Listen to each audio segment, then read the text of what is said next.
네, 오늘 고성급 칼럼은 한덕수 총리 유임이 답이다 입니다. 총리가 총선 패배 직후에 사의를 표했습니다. 사실 총리는 선거하고 무관한 자리입니다. 선거와 관계가 있으면 큰일 나죠.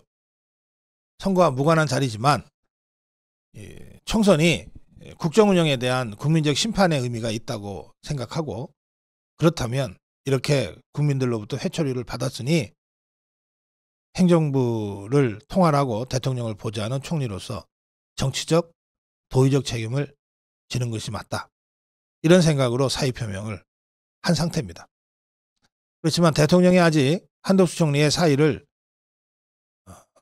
받아들이지 않은 상태입니다. 받아들였다면 당연히 후임자 지명을 했겠죠. 아직은 받아들이지 않은 상태라서 한덕수 총리는 지금 잘린 것이 아닙니다. 쉽게 말해서. 그런 상태에서 사의를 표명했으니 교체될 거라고 전제하고, 그럼 후임 총리가 누구냐, 이런 얘기들이 그동안 쭉 있어 왔죠. 그런데 이제 이재명이하고 회동도 끝나고 또 비서실도 어느 정도 이제 정비돼서 가닥을 잡고, 당도 원내대표 투표 날짜가 늦춰지긴 했지만, 그리고 황우여 비대위가 발족해서 전당대회도 한다고 하니, 그럼 이제 총리 교체도 구체적으로 고민해야 될 시점 아니냐, 뭐 이렇게 된 것 같습니다. 그러면서 나오는 얘기가, 총리 인선은 그러나 아무래도 22대 국회 개원 후에 발표되지 않겠느냐. 실제로 5월 말까지 한 달간의 회기가 있지만 이 한 달이 평탄할 날이 없어요. 입법 폭주를 계속하겠다고 지금 으름장을 놓고 있잖아요. 그런 상태에서 이틀간의 청문을 거쳐서 국회 본회의 표결을 해야 될 이 총리 인사와 관련해서 이제 끝나가는 막 나가는 입법 폭주만 하는 지금의 국회에게 총리 인선 문제를 맡기는 건 말이 안 되죠. 그래서 총리 교체를 하더라도 22대 국회가 들어선 다음에 할 수밖에 없다, 이런 생각들인데, 솔직히 얘기하면 그럼 22대 국회는 지금보다 낫습니까? 더한 것들이 지금 대거 들어가서 더 험한 꼴을 보게 될 국회 아닙니까? 자, 이런 상황을 염두에 두고 저는 그렇다면 한덕수 총리를 왜 자꾸 바꾸려고 하느냐, 무슨 다른 대안도 없으면서, 이런 말씀을 제가 드리고 싶은 겁니다. 중앙일보는 윤석열 대통령이 여러 의견을 들으면서 생각을 정리하고 있는 단계다라고 하면서 새 총리 후보로 주로 정치권 출신 정무형 인사들이 언급된다고 하면서 김한길, 박영선, 주호영, 권영세, 이주영, 이정현, 최근에는 이광재, 저 민주당 이광재요, 이름까지 나온다, 뭐 이렇게 보도하고 있습니다. 이거 어려운 문제 아닙니다. 제가 이 면면들을 보니까 이 사람들보다는 한덕수 총리가 훨씬 낫다는 생각을 안 할 수가 없어요. 특히 지금 윤석열 대통령이 이제 정치하겠다, 대통령으로서의 큰 정치를 하겠다고 하는 의지를 분명히 갖고 있고, 또 안 할 수 없는 상황 아닙니까? 대통령의 정치의 첫 번째 행보가 이재명하고 만난 거잖아요. 그럼 대통령이 직접 대통령으로서의 큰 정치를 하겠다고 그러고 정무에 대해서 여러 가지 판단을 직접 하고 있는 상황에 총리까지 정무형으로 한다는 게 웬 말입니까? 총리는 이럴 때일수록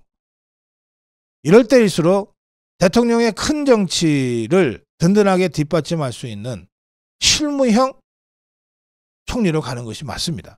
그래야 대통령이 국정 전반에 대해서는 총리가 알아서 잘 단도리 할 거라고 하는 전제하에 대통령으로서의 큰 정치, 대통령 어젠다에 집중할 수 있지 않겠어요?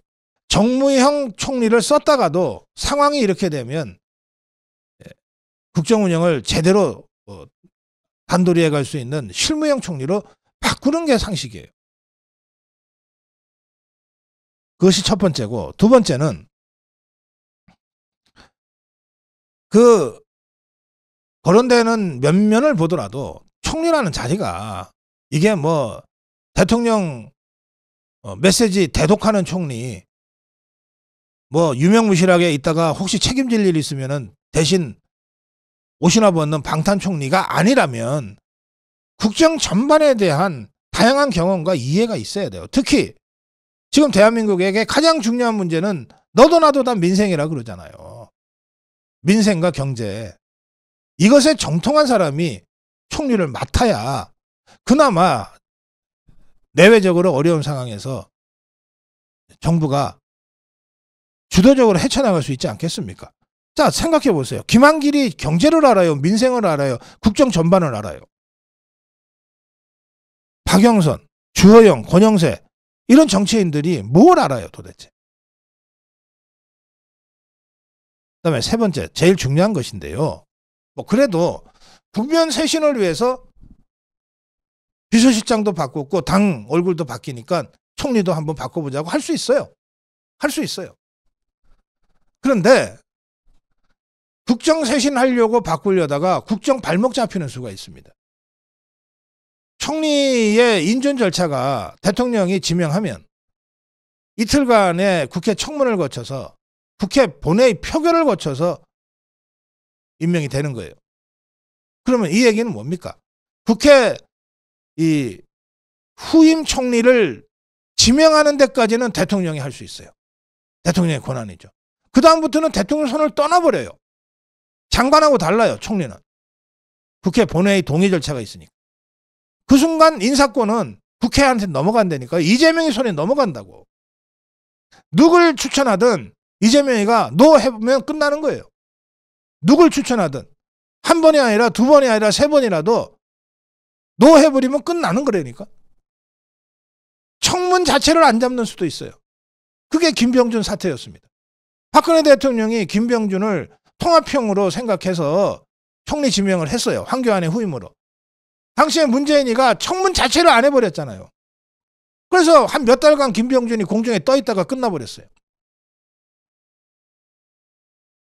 그러니까 이 순간 대통령이 사실은 누구를 지명하든 무조건 통과시켜주겠다는 이재명의 서약서까지 받아놓고도 믿지 못하는 게 지금 이재명과 더불어민주당인데 아무런 얘기도 없었다는 것 아닙니까? 그런 상태에서 그냥 국면전환 위해서 덜렁 총리 후임자 발표했다가 그 순간부터 전국 주도권이 완전히 이재명이 손에 넘어가게 되는데 그 위험한 짓을 도대체 우리가 왜 하려고 합니까? 하다못해 무슨 선거라도 눈앞에 있어서 극약이라도 마셔야 되겠다. 극약 처방이라도 안 할 수가 없다. 우리가 정말 훌륭한 사람을 총리로 지명했는데 저것들이 그걸 해코지했다라고 하는 책임을 떠넘기기 위해서라도 뭘 모험을 해보자. 지금 그런 상황도 아니잖아요. 선거는 끝났고 다음 선거는 2년 후에나 있고 그리고 한덕수 총리가 그동안 2년 동안 대가 없이 국정 운영을 잘 통할하면서 대통령 보좌를 잘 해줬고 총리로 인해서 무슨 스캔들이 난 게 있습니까? 뭐가 있습니까? 그런 상황에서 그야말로 우리가 자초해서 정쟁의 늪으로 빠져들어가는 이 총리 교체를 도대체 왜 하려고 하냐 이 말이에요. 분명히 말씀드립니다. 대통령이 지명하는 것까지는 인사권 행사할 수 있어요. 지명한 후에는 모든 권한이 다 이재명의 손에 넘어갑니다. 그 순간 전국 주도권도 넘어가요. 이런 위험한 상황이 발생할 가능성이 매우 높기 때문에 제가 이번에는 한덕수 총리로 그냥 가는 수밖에 없다. 그렇게 말씀드립니다. 한덕수 총리 유임이 답이다. 이 점 다시 한번 제가 강조했습니다. 고성국 칼럼이었습니다.